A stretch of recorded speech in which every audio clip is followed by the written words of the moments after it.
माझ्या अगोदर जयेंद्र सर बोलत असताना माझ्या लक्षात आलं की खऱ्या अर्थानं अकोला तालुक्यालाच एवढे वर्ष वंचित ठेवलं गेलंय.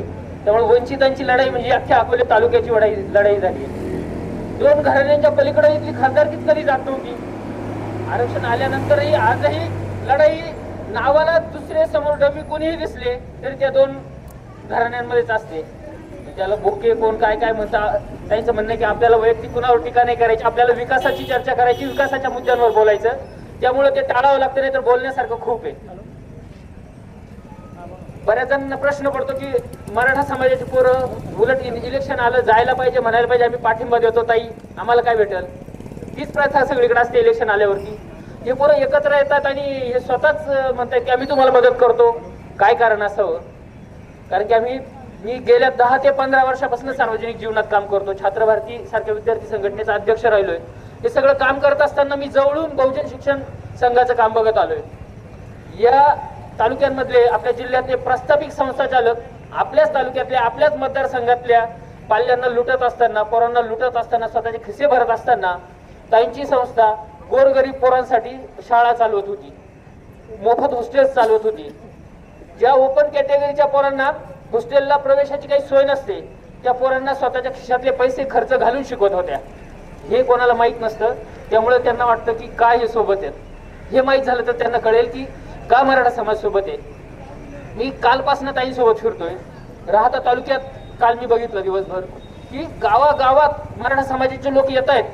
म्हणजे जे तसे राजकीय दृष्ट्या कुठे दिसतही नसतील चित्रात, सामान्य लोक आहेत ही, आणि ती ताईंना पाठिंबा देतात. त्यांना विचारलं की का बा तुम्हाला का वाटतंय हे असं करावं? आम्हाला वाटतंय कारण की आम्ही ताईंना लहानपणापासून बघत आलो. त्यांचं म्हणणं आहे ताईंना जरी आम्ही बघत नसलो आलो तरी आम्ही प्रकाश आंबेडकरांकडे बघतोय. त्यांनी मराठा आरक्षणाच्या संदर्भात जी भूमिका घेतली ती राज्यातल्या दुसऱ्या एकही नेत्यानं घेतली नाही.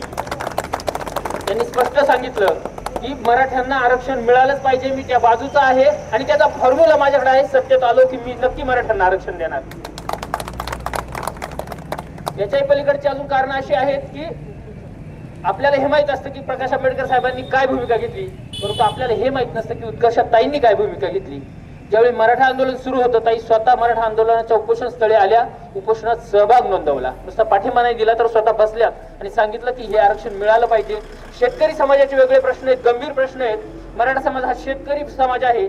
शेतीतून निर्माण होणाऱ्या या प्रश्नांमुळे जे काही गंभीर परिस्थिती निर्माण झाली आहे, मुलांच्या लग्नाचा प्रश्न गंभीर झाला आहे कारण की आर्थिक परिस्थिती सगळी बिघडलेली आहे.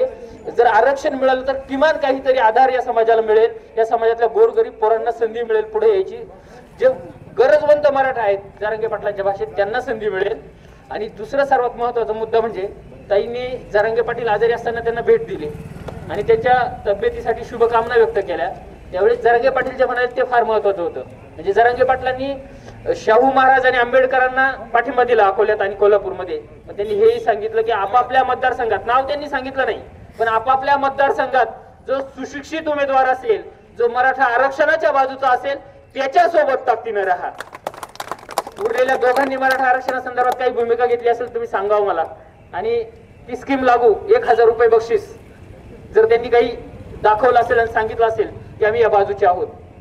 मराठा समाज सोबतच या गावात माझे काही मुस्लिम मित्र आहेत त्यांनाही मी सांगेल की मित्रांनो हे बघा, उद्या तुम्हाला येतील कोणीतरी म्हणेल की वंचित बी टीम आहे, डमी उमेदवार आहे. आणि खरा डमी उमेदवार तर भाऊसाहेब वागचौरे आहेत. अधिकृत उमेदवार लोखंडे, भाजपचा डमी उमेदवार वागचौरे. याचं कारण हे की वागचौरेंकडे तुम्ही आजही भेटायला गेलात ते तुम्हाला व्हिजिटिंग कार्ड देतील, त्याच्यावरती तुम्हाला भाजपचा उल्लेख सापडेल, भाजपचा पदाधिकारी म्हणून उल्लेख सापडेल. सकाळी आपला उमेदवार कोणत्या पक्षात आहे मी तुम्हाला तेच सांगितलं की ते सांगण्याचं कारणही अनेक आहे. त्यांची शारीरिक परिस्थिती सध्याची भयंकर आहे. परंतु ताईंनी जे सांगितलंय की आपल्याला वैयक्तिक कोणावर बोलायचं नाही, त्यामुळे ते सगळे मुद्दे आपण सोडून देतोय. महत्वाचा मुद्दा हा की लोखंडे आणि वागचौऱ्यांना मतदान करायचं की ताईंना मतदान करायचं हे ठरवताना माझ्या महिला भगिनींना आणि बाकी सगळ्या बांधवांना मी सांगेल की लोखंडेंनी केलेला सॅनिटरी नॅपकिनचा घोटाळा तुम्हाला माहित असेल, नाव किमान तुमच्या कानावर आलं असेल. जो माणूस आपल्या आया बहिणींच्या आरोग्याशी खेळू शकतो, जीवाशी खेळू शकतो, त्याला मतदान करणार का? नाहीच केलं पाहिजे. आणि आपल्यापैकी ज्याला कुणाला हा मुद्दा कळणार आहे तो कुणीच नाही करणार. त्याच्यानंतर दुसरे उमेदवार जे आहेत त्यांनी साईबाबांची शपथ घेतली होती माहिती आहे ना, आणि ती शपथ घेऊन खोटं बोलले, म्हणजे खोटी शपथ घेतली. त्याच्यानंतर जे कोणी मानणारे असतील साईबाबांना त्यांनी कुणीही त्याला मतदान केलं नाही, तो माणूस परत निवडून आला नाही आणि येणार पण नाही. आपण शिर्डीमध्ये राहतो, ज्या साईबाबांच्या नावानं हा मतदारसंघ ओळखला जातो, त्या साईबाबांच्या जीवावरती नावावरती त्या माणसाचं आयुष्य उभं राहिलं. सगळ्यांना माहिती संस्थांमध्ये तू बीप कोण काय म्हणते, पण परत दिसत येतं की वैयक्तिक याच्यावर जायचं नाही. परंतु तो माणूस साईबाबांची खोटी शपथ घेऊ शकतो, तो मतदारांना का फसवू शकत नाही, का त्याच्यासोबत जावं? त्यामुळं आपल्या समोर सर्वात योग्य मोस्ट एलिजिबल कॅन्डिडेट कोण असतील तर उत्कर्षताई रुपवते आहेत. मी सगळ्यांना विनंती करेल की आपण सगळे ताकदीनं ताईंच्या सोबत राहूयात. यातला आणखी एक सगळ्यात महत्वाचा मुद्दा की रुपवते कुटुंब आपल्या सगळ्यांना माहित असतं, पण ताईंची दोन्ही बाजूची पार्श्वभूमी म्हणजे मामांकडची पार्श्वभूमी राजकीय सामाजिक कामाचा वारसा आपल्याला माहित नसतो.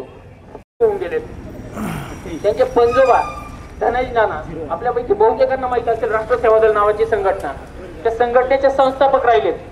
त्यानंतर स्वातंत्र्यासाठी लढत असताना त्यांनी जी लढाई आहे स्वातंत्र्याची भूमिगत राहणं लढणं ते सगळं तर केलं, परंतु स्वातंत्र्यानंतर आपला तालुका आदिवासी बहुल आहे, या आदिवासींसाठी काम करता करता आपल्या प्राणाची बाजी लावलेला शहीद झालेला माणूस म्हणजे धनाजी नाना आहेत. आणि इतका प्रचंड असा सामाजिक राजकीय वारसा घेऊन आपण बघतो रक्ताचे वारसदार आजकाल काय करतायत, परंतु ताई रक्ताच्या वारशाबरोबर तो विचारांचाही वारसा घेऊन पुढे चालत आहेत. म्हणून आपल्या सगळ्यांची जबाबदारी आहे, सगळ्या समाजांची जबाबदारी आहे की आता ताई ह्या योग्य उमेदवार आहेत. प्रेशर कुकर आपल्या कुणाला विसरायचं नाहीये. 13 तारखेला मतदान यंत्रावरचं 4 नंबरचं नाव उत्कर्षा प्रेमानंद रुपवते आणि समोरचं प्रेशर कुकरचं चिन्ह, त्या समोरचं बटन दाबून आपण सर्वांनी बहुसंख्य मताने ताईंना निवडून द्यायचं आहे. आपण घोषणा देऊयात एक, कारण की ही लढाई आहे. माझ्या दृष्टीने ही काही निवडणूक नाही राहिलेली.